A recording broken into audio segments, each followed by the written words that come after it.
India اور پاکستان میں اور دوسرے اسلامی ممالک میں آئے روز امام مہدی ہونے کا کوئی نہ کوئی دعویٰ سامنے آتا رہتا ہے، لیکن حدیث کی روشنی میں اور تابعین کے اقوال سے ہمیں جو امام مہدی کی واضح نشانیاں ملتی ہیں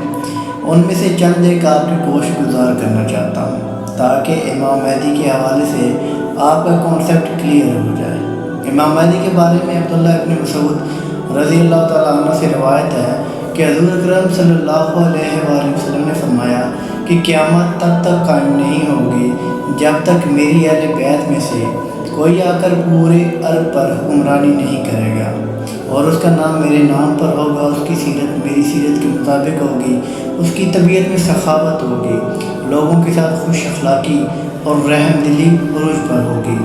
عامر سلمہ رضی اللہ تعالیٰ عنہ روایت کرتی ہیں کہ حضور صلی اللہ علیہ وآلہ وسلم نے فرمایا کہ امام مہدی حق ہے، اس کا ظہور حق ہے، وہ ضرور آئے گا، لیکن آنے کا جو ٹائم پیریڈ ہے اس حوالے سے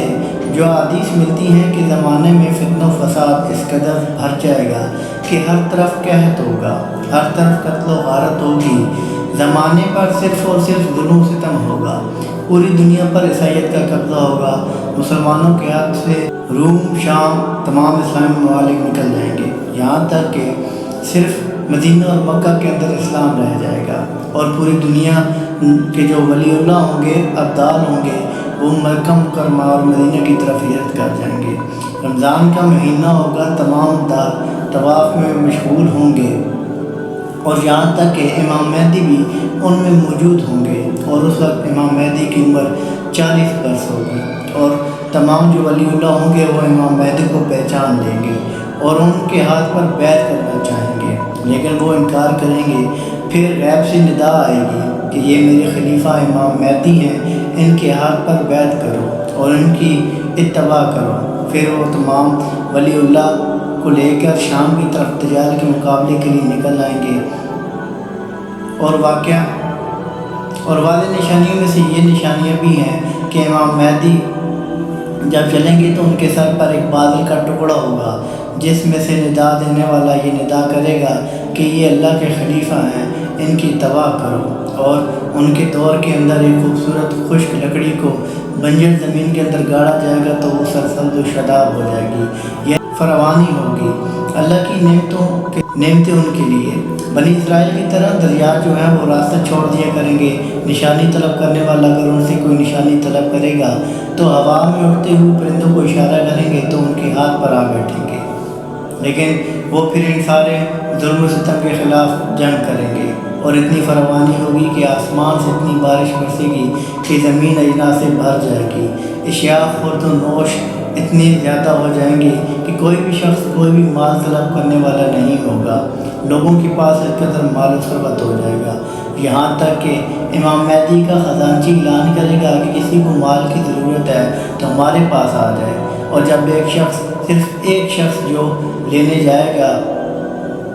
وہ اپنی استطاعت کے مطابق مال لینے کے بعد خود ہی دل میں پشیمان ہوگا کہ کیا میں اللہ کی نعمتوں پر شاکر نہیں تھا، جہاں باقی ساری دنیا اللہ کی نعمتوں پر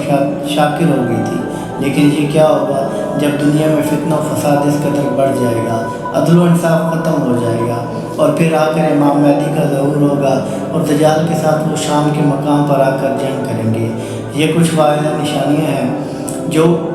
آپ کو حدیث کی روشنی میں آپ کی گوش گزار کی ہیں۔ ابو سعد خدری رحمۃ اللہ علیہ سے روایت ہے کہ رسول اللہ صلی اللہ علیہ وآلہ وسلم نے فرمایا کہ امت کو ایک فتنے کا سامنا ہوگا جب دنیا فتنہ و فساد سے بھری پڑی ہو، اور اس قدر بڑھ جائے گا کہ سر چھپانے کے لیے جگہ نہیں ملے گی، جان بچانے کے لیے کوئی کونا نہیں ہوگا، صرف ظلم و ستم ہوگا، اور ظلم و ستم کی داستان رقم کی جائے گی۔ ایسے میں اللہ ایک خلیفہ نامزد کرے گا جو آ کر اس دنیا کو فتنہ و فساد سے پاک کر دے گا،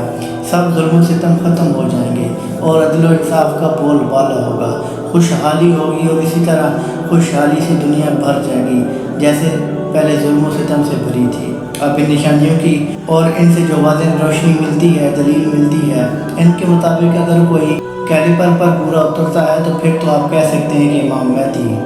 لیکن اگر کوئی نہیں پورا اترتا تو پھر نہ کہیں۔ میں سمجھتا ہوں کہ امام مہدی مان لینا بھی ایک طرح کا بہت بڑا فتنہ ہوگا اور ہمیں اپنے ایمان کو پختہ کرنے کی بہت زیادہ ضرورت ہے۔ حدیث میں آتا ہے کہ ایک دو صحابہ کرام مسیح و دجال کا ذکر کر رہے تھے، اتنے میں حضور صلی اللہ علیہ وآلہ وسلم تشریف لے آئے۔ حضور نے فرمایا کہ میں تمہیں مسیح و دجال سے زیادہ خوفناک چیز نہ بتاؤں؟ صحابہ عرض کرنے لگے یا رسول اللہ صلی اللہ علیہ وآلہ وسلم حضور بتائیں۔ پھر حضور نے فرمایا نماز کو اس طرح اچھا پڑھنا، بہتر کر کے پڑھنا کہ کوئی مجھے دیکھ رہا ہے، یعنی ریاکاری، یہ دجال سے زیادہ امپورٹنٹ ہے۔ تو کیا ہماری زندگیوں میں ایمان کے اندر خشوع وضو حاصل ہے؟ کیا ہماری بنیادی ضروریات جو دین کے حوالے سے پوری ہو رہی ہیں؟ ہمارے پاس تو اپنے زندگیوں کو بہتر بنانے کے لیے اتنا وقت چاہیے کہ مسیح و دجال کا ذکر کرنے کے لیے فرصت نہیں ہونی